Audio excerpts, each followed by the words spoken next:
Well, good morning, everybody. For the second time this week, I'm coming at you a little later than I want to, but yesterday was quite a trip for me. I had this fantastic week of grower events. We started off in Montana, moved over to Snohomish County in Washington. Then I drove, over the Cascades, through Snoqualmie Pass, down through Yakima, and came to the Tri-Cities for a great, one of my just favorite grower events yesterday, right in through here. Well, when I left, we flew south to Phoenix and then Phoenix to home. And this is how the night went.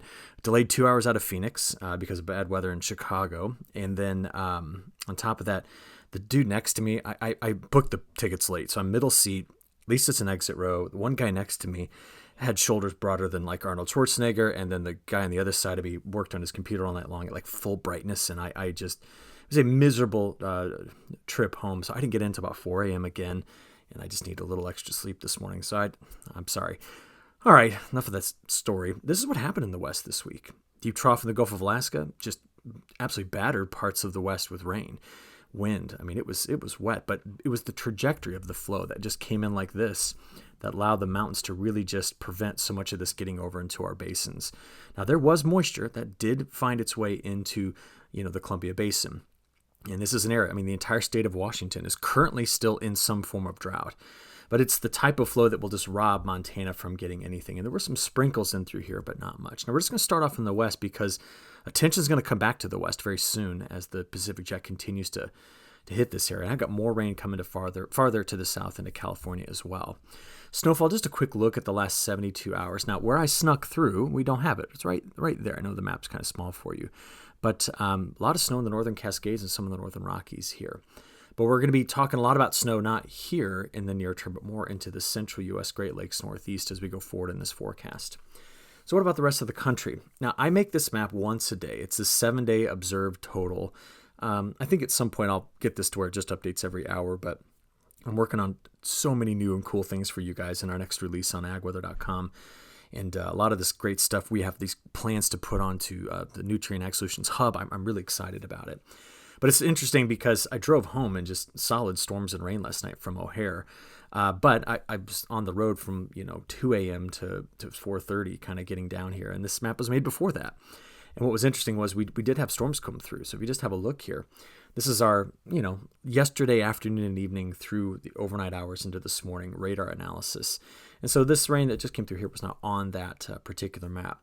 But man, there was some good lightning in this, kept me awake. I don't know you all, but if I'm driving and there's a distant storm to watch or, nearby lightning, I will stay wide awake. And I was, and thankfully made it safely back home here. Now, we still have more flow coming into the west, but the west is going to get a break in the near term before the real stuff comes back, very soon next week, another onshore flow event. But, what we're going to keep an eye on is behind this front and the system that's following it, we're going to be looking at some significantly cooler weather, which Matt and I have been detailing all week. And a lot of that cold air Andrew's been talking about originating out of Canada. We just got to get a good look at where this is going to go. I did want to mention this morning, we are watching thunderstorms that have moved through parts of Indiana. So if you're in through here, you have, of course, been seeing some of the same lightning from the storms I saw, about 4 or 5 hours ago when I was driving home here. And what we're concerned about later today is just this region put out by the Storm Prediction Center. Let's get an update. Okay, they haven't changed it. We're going to watch this portion of Kentucky and Tennessee for the risk of strong to severe storms later today. Now, to just get right into a model forecast, I'm going to look at the NAM. This is not my favorite model at this point, but I'm going to show it to you for a reason. As we watch the NAM, okay, here's the low that's moving through, and we see that by this afternoon or this evening, the tail end of that front just stretches in through here, and there is enough flow that we've destabilized the atmosphere in that area. So that's what we're going to be watching. The NAM doesn't resolve it very well. You just don't see, I think, the storms in the way that that I think they will be kind of popping up right into this corridor. But that system exits, and now all the attention goes on the wave that follows. This is the one that's coming out of the Canadian Prairie. Just to be clear, the reason there's this arc here is because the North American mesoscale model has a northern extent of that line, and a western extent here, and an eastern extent there, and a southern here. So that's the domain of the model. As we play it forward, though, you're going to notice that by tonight, getting into early tomorrow morning, this next little clipper that originated here is diving into the Dakotas. And I'm showing you the NAM specifically because of how easily, in this model, it wants to flip everything over to snow on that low right here. All right, you can see a lot of Iowa. Then back here in much colder air into the Dakotas, Montana, some snow showers. And then it takes the snow right along I-80, takes it into northern Illinois, over Chicago, and then keeping it pretty far south in, Michigan here. I think, honestly, I would have thought it would have been more farther to the north, but this newest run is much farther to the south.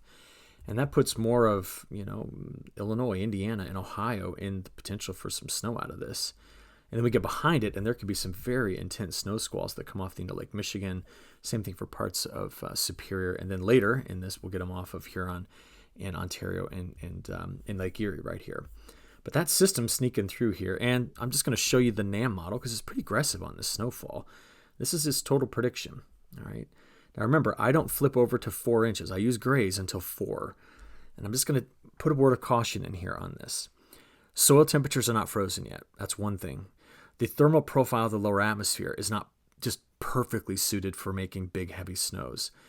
But the models, well, when they trigger the precip type to be snow and you graph it, this is just what they end up showing. And so I want you to be very careful of what you consume when you watch me even. I mean, sometimes you might just get looking at the maps and forget that I'm talking about it, and that's okay. I mean, I understand that. But I want you to also understand that on a lot of social media accounts, folks have been blowing this up as just this, blizzard. And it's to get your eyeballs. So just be careful the way we kind of consume this stuff. But yeah, we've got a chance or some snow in here followed by some lake effect. And that lake effect is going to be born on these winds. By the time we get out there to the 10th, the winds behind this, they're not only sending Arctic air all the way down to Florida and the Gulf Coast, but we're going to be blowing this over the top of these warm lakes, which is the exact right thermal profile in the lower atmosphere to get the temperature difference to produce convection, of which the air temperatures on the downwind side of lakes will be cold enough for snow. That's the narrative around lake effect. Now, while this is going on, the west is getting a break. Our next low is coming way up here, and it's going to be heading toward Alaska and British Columbia. So we're going to watch a ridge build into the west, giving them a short time period of mild air and also just less precipitation. But the jet's open and moving, as we've talked about multiple times. So just thinking about this colder air, I want to show you something. Here's Sunday morning's lows compared to average, and then here's Monday morning. So just take note, these low temperatures being forecast here, we're in the teens in parts of the Midwest, upper Midwest, northern plains. We've got 20s that sink pretty far to the south here. Parts of the mid-south will be in the 20s. West is very mild for their overnight lows. And then you get into Tuesday morning, and that's when that frost line dips pretty far to the south down here. We're going to have to watch that very carefully. Now, looking at the frost line based off of our National Digital Forecast Database analysis, you can see that we do expect to get these temperatures in the very low 30s all the way through the Panhandle and even out toward central Florida here, north central Florida. Orlando's about right there, so we're not quite there yet. But this is going to be some chilly air that's coming down through this next system. All right, I want to get back to the system though before we talk more about the temperatures. So here we are. This is starting off this morning, playing through the day today. There's one system exiting east. You can see the rainfall moving through the east. Need every inch of this. We just need the moisture getting in through here to continue eroding the drought monitor. And then you can see the clipper coming in behind it. This is now Saturday evening, getting into early Sunday morning. This is now Sunday morning proper. This is now getting into Sunday midday and Sunday afternoon and evening and overnight hours. And you can see that the European model is a bit more aggressive than the GFS on this lake effect event. And as it is on the snow that's going to go through right here, look at this, from like London, Ontario, toward, all the way to the border here of Quebec and Ontario. And it's just putting down quite a bit. And then there's some really cold air that's going to live in this area until Wednesday. And then it's going to rebound and pop its way out, and it'll be the Great Lakes that hang on longest up toward the Hudson Bay, but it's going to bounce quickly back with warmer temperatures. And that's because the ridge that was over the west that shut everything down starts to move, and here comes the next system. See it curling up there. So where are we in time? This is next Wednesday night, getting into Thursday, Friday. Look at this next big low. Both models have it coming in here, and we're just watching the last little remnants of this cold air, from this current system help create more lake effect right here.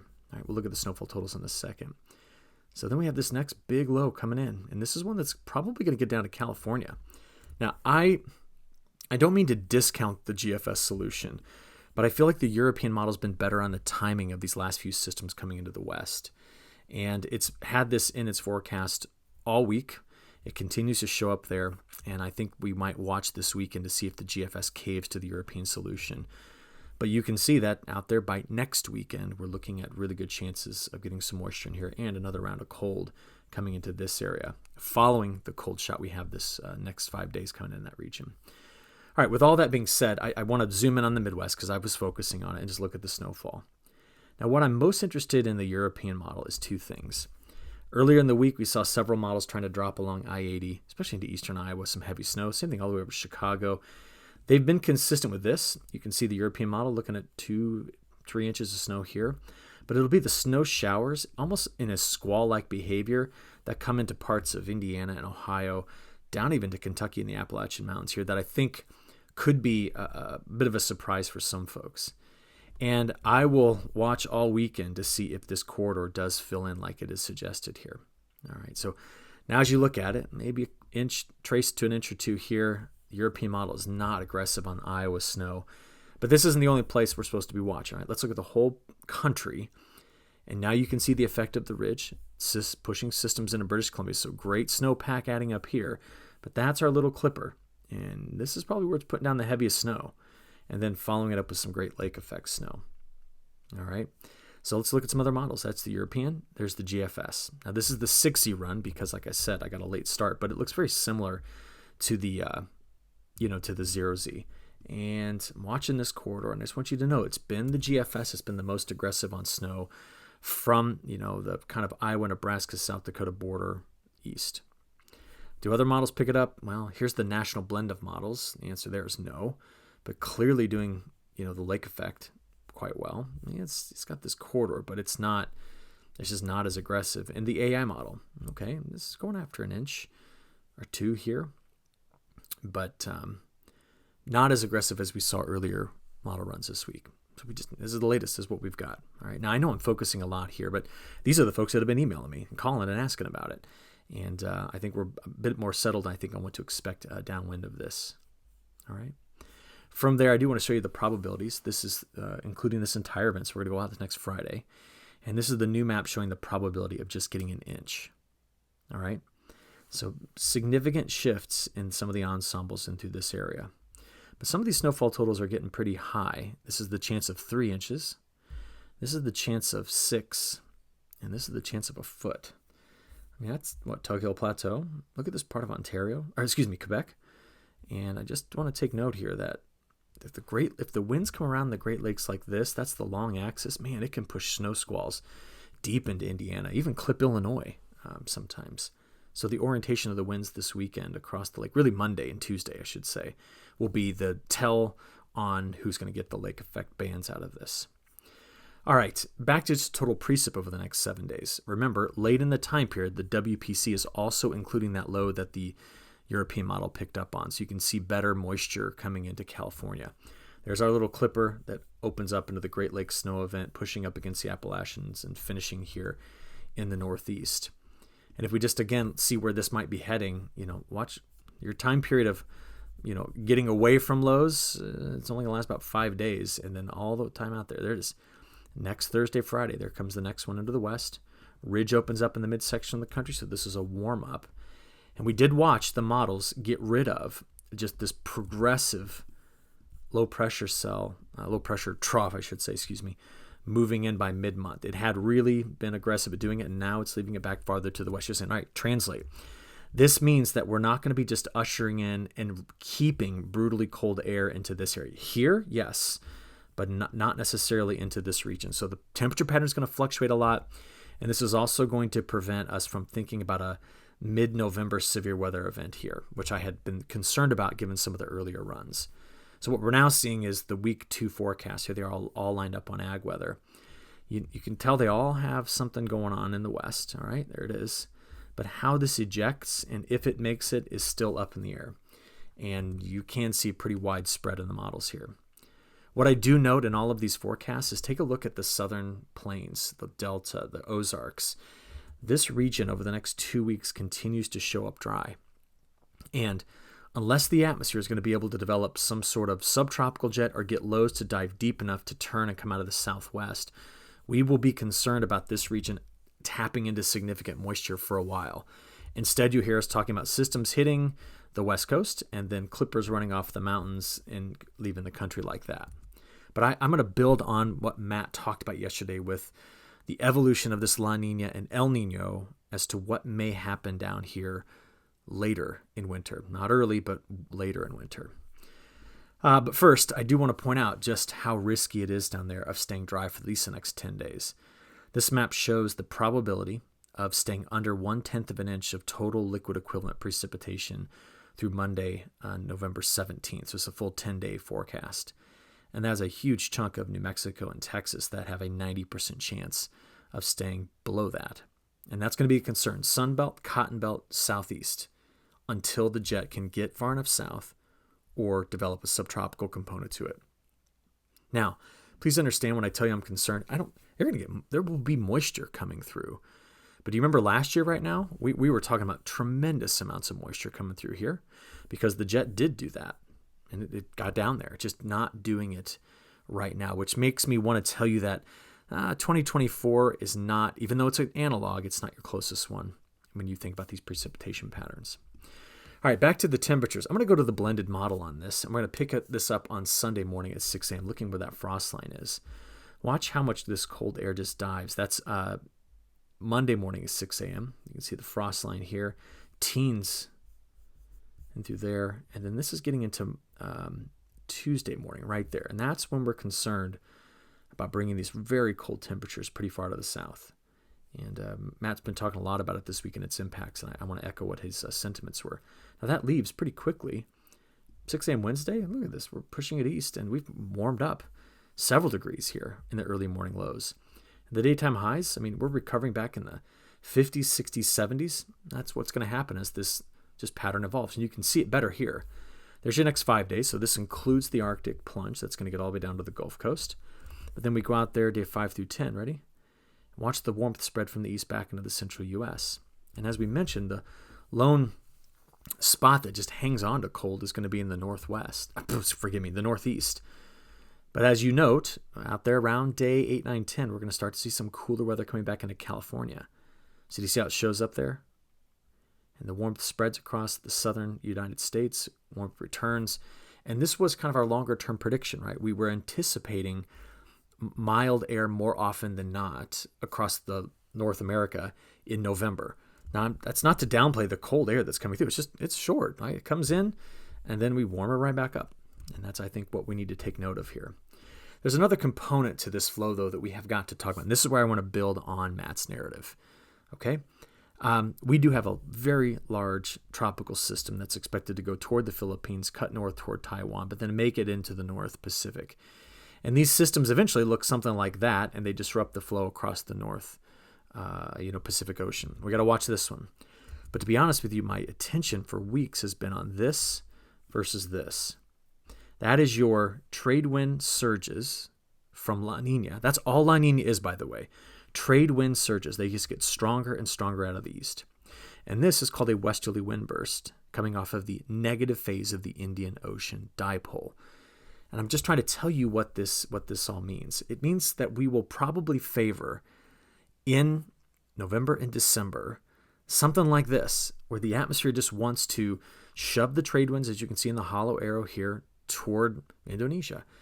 And then from that negative Indian Ocean dipole, it's just going to shove it this direction. We're going to favor a lot of MJO phase 6. Now I'm getting asked a lot, is it going to get to phase 7? Right? Are we going to make that transition to 6 to 7? And as we look at it, and I've looked at all of them, I'm just going to show you the European. I've been worried that it's going to do that, right? And look at the longer range. Tries and then doesn't commit to just diving over into these phases. What I think might happen is this. So this is what could happen. If something's going to give up first, it's going to be the Indian Ocean dipole. It does, historically. It just peaks out in like October, November, and then poof, it's gone. And what would happen if that occurred, okay, is we'd lose the westerly winds, and the trade winds could just zip on through it. And what that's going to do is that's going to give us a reset over to phase 1, and we're going to watch the MJO start to progress. Secondly, if that occurs, that's going to be a weakening signal for La Nina. And all of a sudden, these strong trade winds, which have been just butting up against, the winds coming out of the west here, they're not going to have that resistance anymore. And that's going to stop this upwelling of cool water. And that means that some of this cool water could come sloshing back. And I'm going to show it to you in a moment. But what I'll be most interested in is to see if this water begins to warm after that. Because if that water warms while this has been getting so much colder, that will be what sets up the Pineapple Express. I just don't think it's in the near term. It's a January, February, March thing. And I am hopeful for it. And I'm hopeful for that happening because we've anticipated dryness across the southern tier of the United States. What is concerning is what the northern tier of the United States is getting in November and December, it might completely flip on its head by January, February, March. But that's how fragile this whole thing is. It's been building up and it's kind of teetering, and at some point it's probably going to collapse. And the MJO will respond. And what it'll do is it'll go boom, and it'll just zip around like this and do it again. And that will give us a very, very active winter. But in the meantime, like I mentioned, we are just here. We're stuck in this phase for a little bit. So historically, what that means, actually, let's go to this one.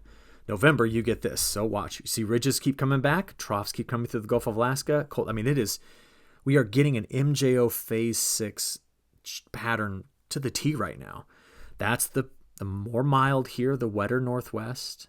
That's just what that is. And if we make the transition at some point into December, that would push a ridge back farther here, and we'd watch just brutally cold air come in December like this. Now, with all that being said, let's go out there and have a look at our forecast again. So I used the IOD. I made this several days ago when it was only minus 1.61. It's now almost minus 0.2. But I just said in December, you just flip it. We go from mild here to cold. We block up Greenland. We block up, over Aleutian Islands, and there it goes. And we also have an El Nino. And El Nino December, especially weak ones, they tend to unlock that cold air as well. So there's evidence of this. Just be careful what you read. I mean, folks are going to talk about this as just being some crazy, never seen before Arctic blast. It's going to get cold, but we've experienced this. Let's just make sure we just control our expectations of what this might mean. And by the way, this doesn't mean cold every day in December. It just means access to cold. I just want to make sure that that's clear. There's another part to this. Matt brought it up yesterday, and I've been talking about this week. It's the polar vortex. Right, there it is. It's not supposed to be strong yet. It gains its strength in December, January, and peaks, at some point in January and February.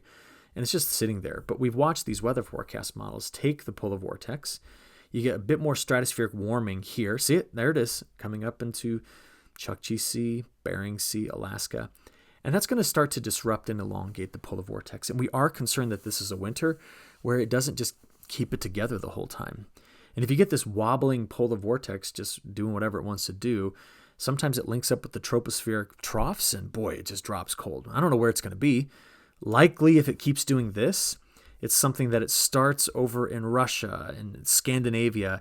Then we get this cross-polar flow event underneath it, and it tends to target east of the Rocky Mountains. But I'm saying all that because of where where's the ridging trying to take place? It's mainly here. And we're in the stratosphere too. So I'm trying to give support to some of these ideas that this winter has got some punch in it, and it's I think we're gonna get an early taste of it. Unlike a year ago when it was mild in December, I think we got something to talk about and watch out here for. Now back to this whole concept of, actually, you know what? What I didn't do is this. Can I go take you real quick to Weather Bell? And I want to just show you the new weeklies. And let's just go out here, precipitation. Let's just look at that because I keep mentioning active.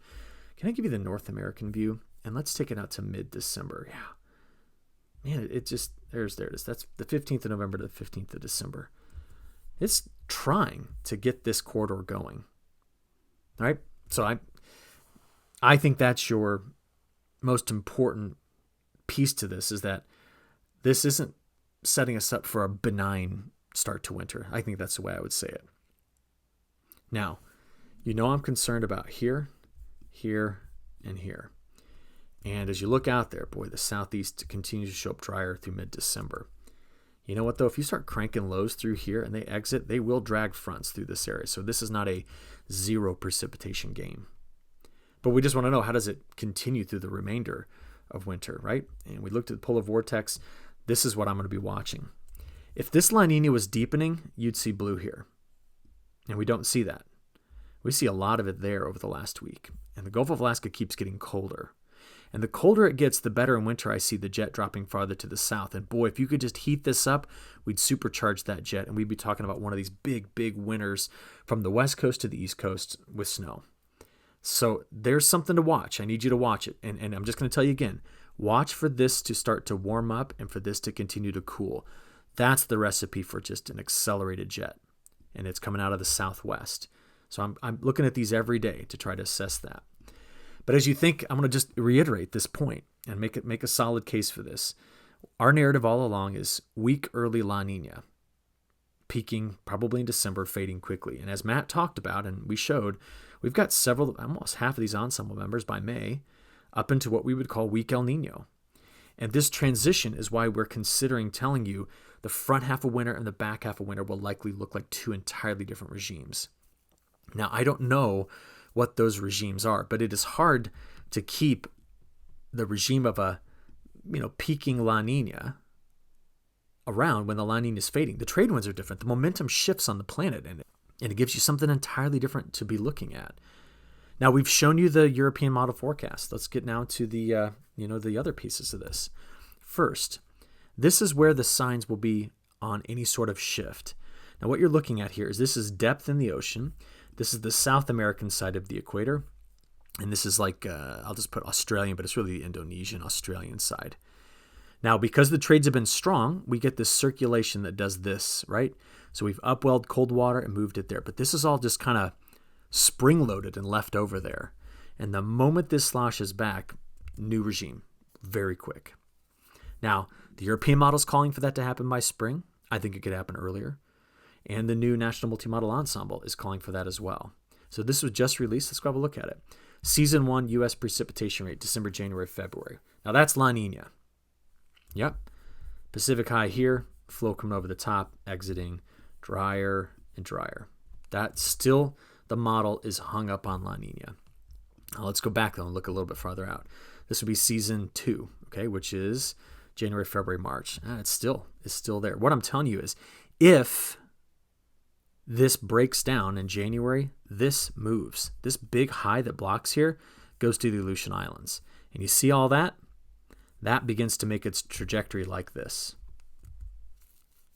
And about the only folks that tend to struggle when this occurs is throughout the Canadian prairie, northern tier of the U.S. Let's keep going, though. I'm just curious. Let's go out to season 3, precip. We start to lose the signal here, February, March, April. But wow, is the new model aggressive through the next 6 months down here into the southeast. But what I'm curious about is this is now, I'm going to go way out season 5 real quick. This is now the, the second or the third time in a row that the NMME, starting in April, we've now just added May and June, has tried to do this. And I don't know.